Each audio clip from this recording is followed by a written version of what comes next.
ധനുമാസത്തിലെ വെളുത്തപക്ഷ ഏകാദശിയാണ് സ്വർഗവാതിൽ ഏകാദശിയായി ആചരിക്കുന്നത്. ഈ വർഷത്തെ സ്വർഗവാതിൽ ഏകാദശി ഡിസംബർ 30 ചൊവ്വാഴ്ചയാണ്. ഭഗവാൻ കൃഷ്ണൻ കുചേലന്റെ അവൽപ്പൊതി സ്വീകരിച്ചുകൊണ്ട് കുചേലനെ കുബേരനാക്കിയ ദിവസമാണ് വൈകുണ്ഠ ഏകാദശി എന്നാണ് വിശ്വാസം. ധർമ്മക്ഷേത്രമെന്ന് പുകൾപ്പെട്ട കുരുക്ഷേത്രത്തിൽ കർത്തവ്യമൂഢനായി നിന്ന പാർത്ഥന് കർമ്മമാർഗങ്ങൾ ഉരച്ചുകൊടുത്തുകൊണ്ട് ധർമ്മമൂർത്തിയും പ്രമാണസ്വരൂപനുമായ കൃഷ്ണൻ ഗീതോപദേശം നൽകിയ ദിനം കൂടിയാണ് വൈകുണ്ഠ ഏകാദശി.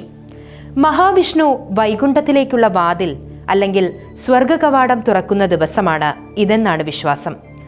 അതിനാൽ സ്വർഗവാതിൽ ഏകാദശി എന്നും അറിയപ്പെടുന്നു. പൂർണ്ണ ഉപവാസമാണ് ഏകാദശിയിൽ മുഖ്യമായും പറയുന്നത്.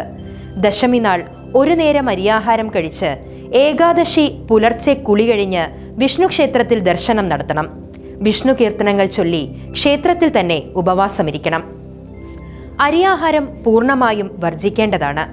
പൂർണ്ണമായും ഉപവാസമെടുക്കാൻ പറ്റാത്തവർക്ക് ഇടയ്ക്ക് പഴമോ ഗോതമ്പോ കൊണ്ടുള്ള ആഹാരങ്ങൾ കഴിക്കാം. എന്നാൽ ത്രിസന്ധ്യ കഴിഞ്ഞാൽ ആഹാരമൊന്നും കഴിക്കാൻ പാടില്ല. പിറ്റേന്ന് ദ്വാദശിയിൽ കുളിച്ച് പാരണ വീടണം.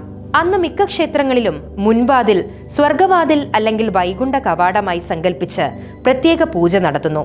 അതിൽ കൂടി കടന്ന് ദർശനവും ആരാധനയും നടത്തി മറ്റൊരു വാതിൽ വഴി പുറത്തു വരുന്നത് സ്വർഗവാതിൽ ഏകാദശിയുടെ പ്രധാന ചടങ്ങാണ്. പത്മപുരാണത്തിലാണ് വൈകുണ്ഠ ഏകാദശിയെക്കുറിച്ചും അതിൻ്റെ പ്രാധാന്യത്തെക്കുറിച്ചും പറയുന്നത്.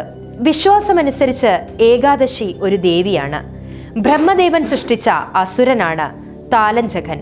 അദ്ദേഹത്തിന്റെ മകനാണ് മുരൻ. ഒരിക്കൽ ഇരുവരും ചേർന്ന് ഇന്ദ്രലോകം ആക്രമിക്കുകയും ദേവേന്ദ്രന്റെ സ്ഥാനം തട്ടിയെടുക്കുകയും ചെയ്യുകയുണ്ടായി. തുടർന്ന് ദേവന്മാർ മഹാവിഷ്ണുവിനെ ശരണം പ്രാപിക്കുകയും മുരനെ വധിക്കാൻ മഹാവിഷ്ണു സുന്ദരിയായ ഒരു സ്ത്രീരൂപം കൈക്കൊള്ളുകയും ചെയ്തു. അന്നേ ദിവസം ഏകാദശി ആയിരുന്നതിനാൽ ആ സ്ത്രീരൂപത്തിന് ഏകാദശി എന്ന് പേരിട്ടു. മുരനെ വധിച്ചതിൽ സന്തുഷ്ടനായ വിഷ്ണു ദേവിയോട് എന്ത് വരവും ചോദിച്ചു കൊള്ളുവാൻ ആവശ്യപ്പെടുകയുണ്ടായി. സ്വന്തം പേരിൽ ഒരു വ്രതമുണ്ടാവണമെന്നും അത് എല്ലാ വ്രതങ്ങളിലും ശ്രേഷ്ഠമായിരിക്കണമെന്നും വ്രതം അനുഷ്ഠിക്കാത്തവർക്ക് കടുത്ത ശിക്ഷ നൽകണമെന്നുമായിരുന്നു ദേവിയുടെ ആവശ്യം. ഇങ്ങനെയാണ് ഏകാദശി വ്രതമുണ്ടായത് എന്നാണ് വിശ്വാസം. ആത്മനിയന്ത്രണമാണ് ഉപവാസങ്ങൾ നമുക്ക് നൽകുന്നത്. മനസ്സിൽ സാത്വിക ഗുണം വളർത്തി ഈശ്വര ചിന്തകളാൽ മനസ്സിനെ നന്മയുടെ പാതയിലേക്ക് വളർത്തുക എന്നതാണ് ഏകാദശി പോലെയുള്ള വ്രതങ്ങൾ കൊണ്ട് അർത്ഥമാക്കുന്നത്.